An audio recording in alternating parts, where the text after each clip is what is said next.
Сәлеметсіздер ме? Бүгінгі сабақтың тақырыбы Қазақстанның ірі табиғи аумақтары, табиғаттың асыл қазыналары. Яғни, ерекше қорғалатын табиғи аумақтар дегеніміз не? Қорғалатын жерлер, табиғат кешендері. Мемлекеттің табиғи қорық қорының ерекше қорғау режимі белгіленген жерлері, сондай-ақ су және ауа кеңістігін қамтиды. Табиғат кешендері, табиғи кешендер мен объектілерді, соның ішінде өсімдіктер мен жануарлар әлемін, топырақ пен су ресурстарын қамтиды.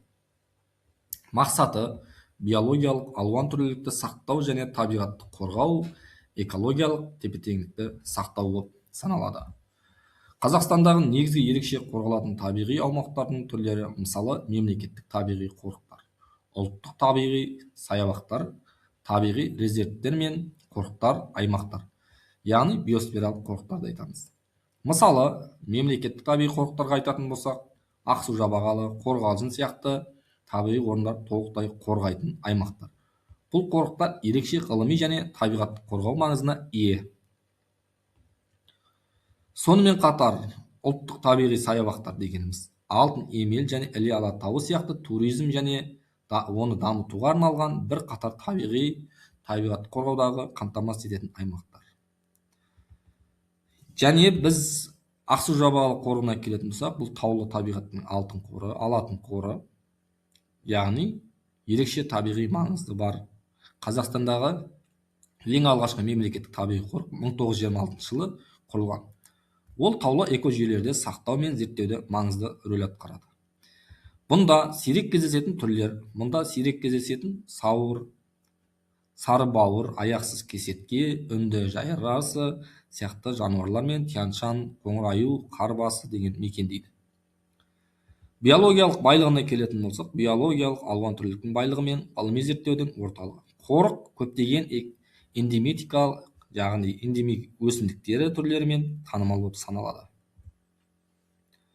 Қорғалжын қорығы су батпақты аймақтардың тірегі, халықаралық мәртебе, яғни құстар мекені, қызыл кітапқа енген түрлері бар.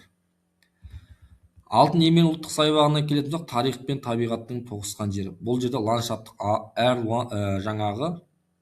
әр алуандық, шөлейт пен таулы ландшафттар кездеседі.